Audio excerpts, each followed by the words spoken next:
I'm going to go ahead with the meeting beginning ritual.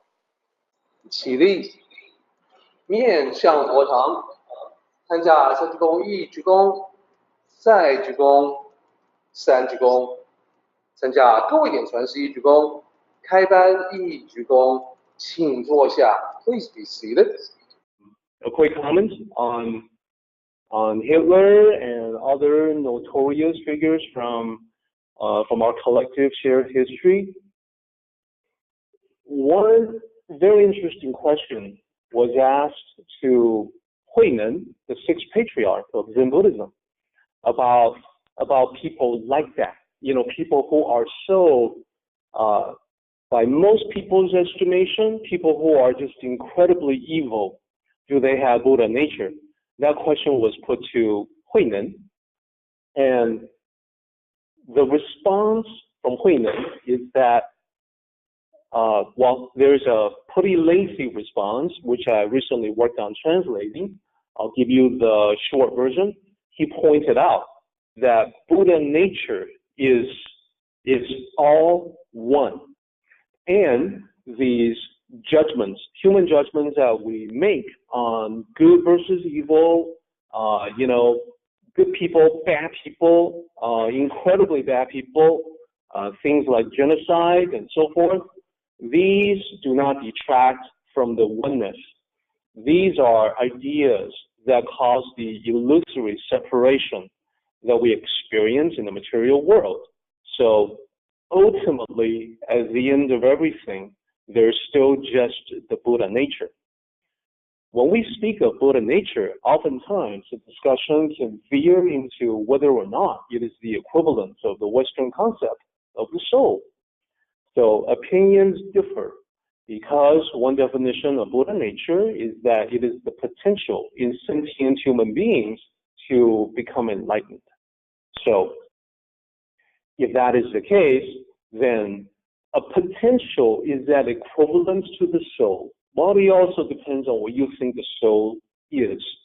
You know, for some people, it's a version of you, but just not a tangible physical body, but sort of the misty version of you floating in midair.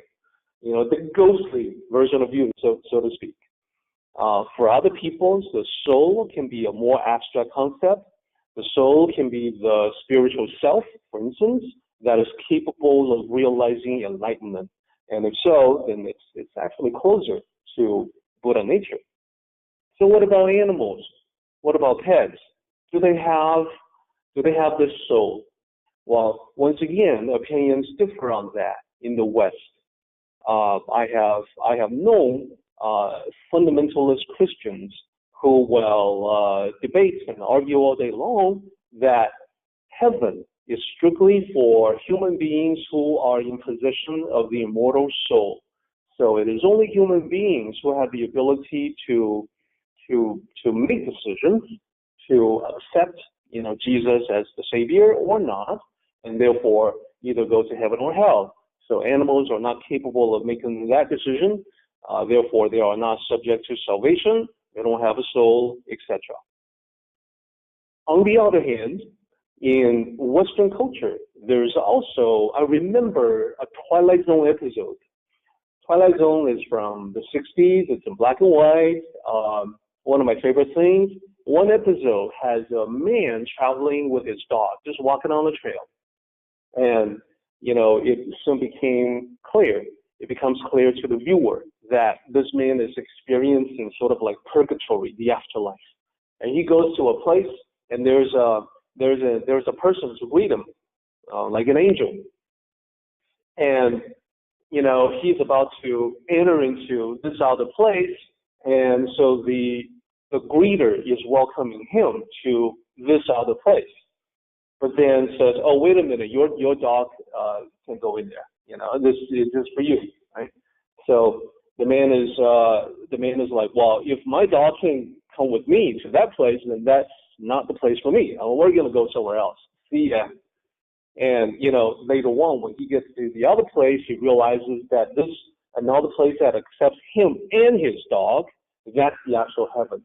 And the place that he turned down, that he didn't go into, that was hell, because hell was a place that would not permit him to bring his pet into it. So that's a different opinion than my fundamentalist Christian friend. That other version in the West says that yes, all dogs go to heaven, pets go to heaven. So you would then have to probably expand on that. Well, I don't have a dog, but I have a cat. Okay, cats get to go to heaven too. No cats, but I have a pet hog. Okay, fish get to go to heaven. Pet fish. Okay, goldfish. Yeah, sure. And so on. What about the Eastern culture? Well, I can share with everyone that in Mandarin, one would say that about animals, 动物 means animals, 动物有灵性. So animals 有 means have, 灵性. 灵 is sentience, 性 is nature. So the expression, which is very common in Mandarin, is that animals have a sentient nature.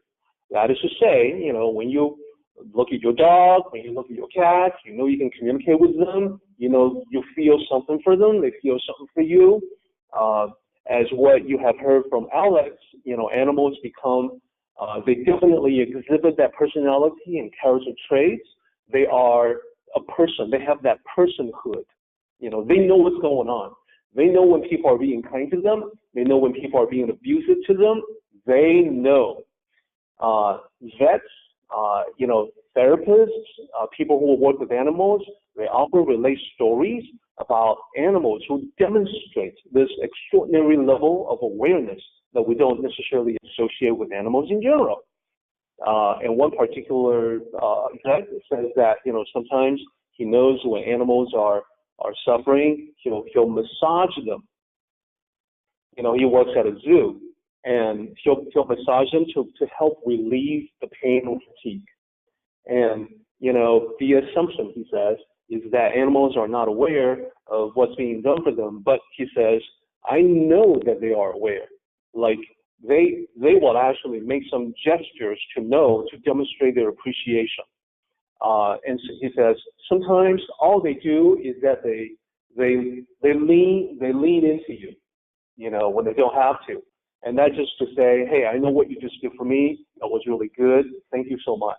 Animals can say, hey, thanks, bro. High five. Animals can do that, but they have other ways to express themselves. So, what a wonderful world in which we live, where we get to share with other people, our pets, family, relatives, loved ones, etc. Let's go ahead and do the meeting ending ritual, everybody. 起立，面向佛堂，持架深鞠躬，一鞠躬，再鞠躬，三鞠躬，持架各位顶传十一鞠躬，斜班一鞠躬。Well done, everybody. Thank you so much.